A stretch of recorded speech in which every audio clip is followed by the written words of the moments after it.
Hello and welcome back to my channel.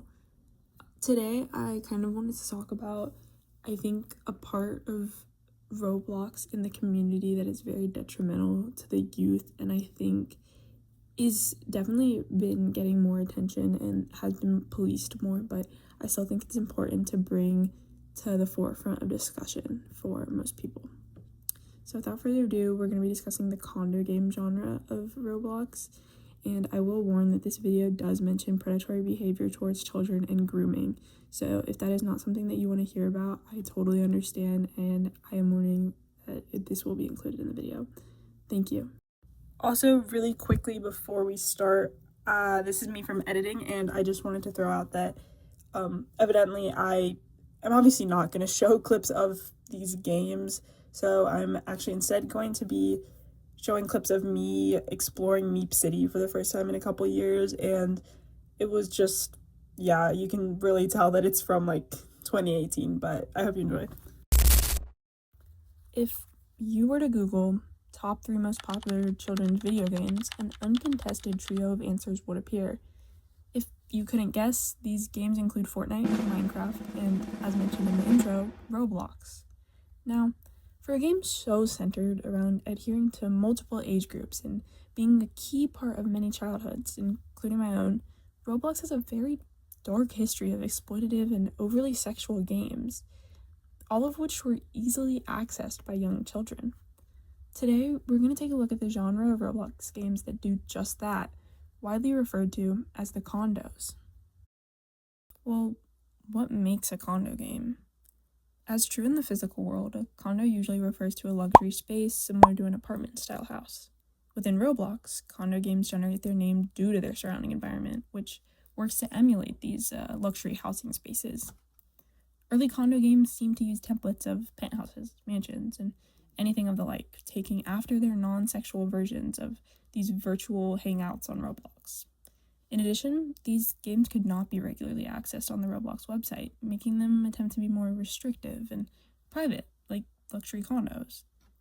As with many hangout-style games on Roblox, roles and morphs were featured in condo games, though these elements are where this genre got extremely graphic. These morphs, gears, and roles featured sexual images, often allowing children to change their Roblox avatar into one of a much more promiscuous nature. The overall environment of these games nurtured sexual roleplay, often involving young children.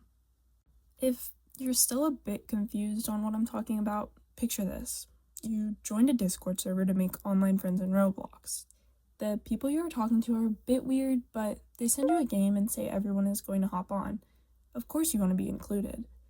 You join this game, and the loading screen houses a cute picture of Roblox characters hanging out in a high school or at the beach. You get the gist.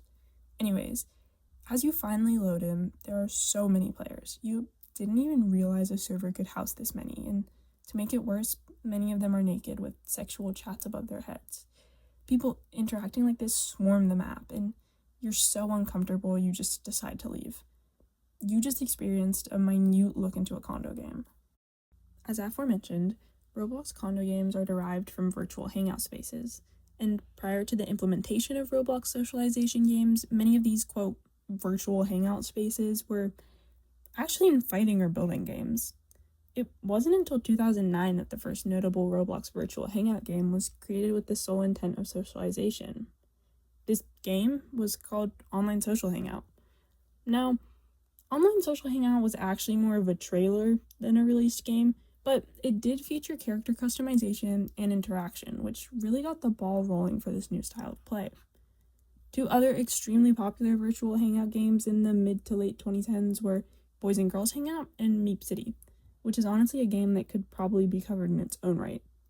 If you've ever encountered or heard of these games, you may know the style of play involved in them, in which people design their character to take on a role of sorts. They then interact with others and are basically virtual actors creating stories within the game itself.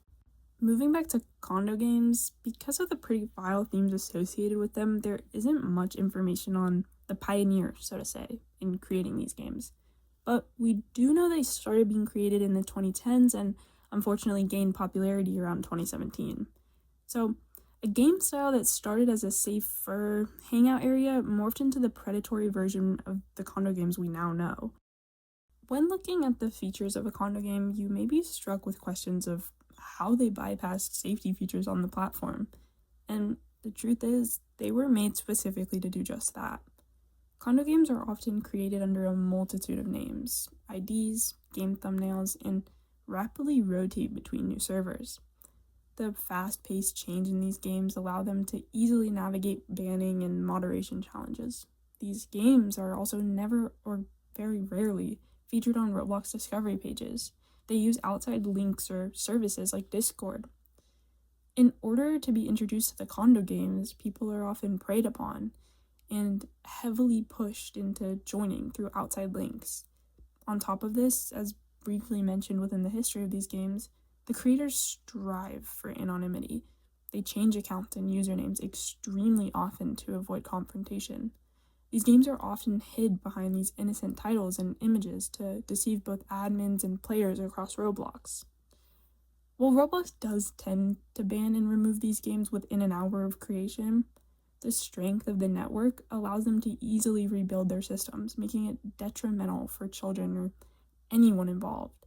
These games are also not at all approved by Roblox and do not pass inspection, but the use of hidden names, links, and groups makes these security measures extremely weak. The problems faced from these games are fairly stark at surface level, but some of the extremely harmful effects actually go further than you might assume. For starters, condo games involve naked characters in rooms like stripper poles, introducing children to explicit content, which both normalizes these online spaces to them and just puts them in a dangerous part of the web in general. The normalization in turn makes young children more impressionable to the activities that go on within these games and servers, holding the very real possibility of grooming. Roblox has been facing these allegations of cultivating a grooming environment for a while now, but their struggle to mandate these types of games really pushed their inability to protect children to the forefront. Some prominent YouTubers like Schlep began creating content that highlighted these pitfalls within the platform, leading to aggressive changes on the site. Roblox's notable problem with predatory behavior pushes these dangerous individuals onto the site and allows them to navigate into games like condos. Once these predators are in the gaming stream, they have a heightened access to children and can freely communicate with them and offer money, especially because condo games did not often censor chats. Additionally, in using these outside platform communication channels to avoid bans, condo games promoted cross-platform exposure. Many people involved in practices within these Roblox games were not actually only limited to Roblox. In fact, many used Discord, Snapchat, and TikTok as well. The games cultivated a dangerous space not only on Roblox, but across the internet as a whole. This in turn created difficulties in cross-platform moderation and made it more likely for these groups to slip between security measures from different companies. You may have noticed some of my major issues with Roblox moderation terms were expressed in past tense. This wasn't on accident, and it's actually because Roblox drastically changed their game's functioning system due to the outrage about predatory behavior. For starters, the Roblox chat system has been limited. It only allows users to solely communicate with those in their age range now. This was successful, and those 21 plus, for example, could not be interacting with 16-year-old accounts in the chat anymore. The chat itself also appears locked in totality until a user verifies their age to the website. There are obviously still problems with this system, as people can easily lie about their age or take their parents' ID. Similarly, Roblox has created age restrictions on different game styles, for example, 17 plus hangouts. This means in certain scenarios, not only are users limited with chat features, but anyone they see in their game is in their age range. Another rule that Roblox has, and has always had, is the report feature, but I'm honestly not sure how quick and diligent that system is. However, I can say one perk of Roblox is the voice chat, where moderators work very quickly to temporarily ban players who say things outside of Roblox's agreed upon terms. Moving away from Roblox, I will say a lot of these issues fall within the platform's direct connection to Discord.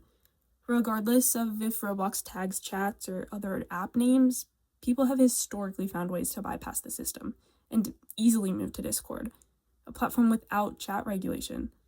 For as long as this connection exists, it will be difficult to properly ensure the safety of children and users alike on the platform. I do think it's important to point out that the premise of Roblox is about tuning into the playful and creative side of individualism, and creating chat and game restrictions does hamper this. In saying all of this, I'm absolutely not saying that children should be left unrestricted and unattended within these online spaces, rather that some new kind of conclusion may need to be met. A lot of users have been expressing their disappointment with the new features, believing that it fails to allow for online social engagement. Whether or not this fact remains true is not necessarily my business, but I will say that I hope a middle ground between protection and freedom cannot be created. It also should be noted that these new system additions are fairly new, so we don't know how well they're going to work and be maintained for the future, and we can only assume. I just want to conclude by saying that I think that this topic overall is a very controversial one, to say the least, but I don't think that it doesn't need to be talked about. I think that a lot more discourse should be opened up on both the ways in which Roblox can continue protecting children, the ways that they can newly develop children, and just like ways that we can teach children about online safety. I just think that overall everything needs to be talked about a little bit more within this topic, and that's why I wanted to do this video. So I just wanted to thank everybody for listening, and I hope you enjoy, and as always, please leave anything in the comments. Thank you.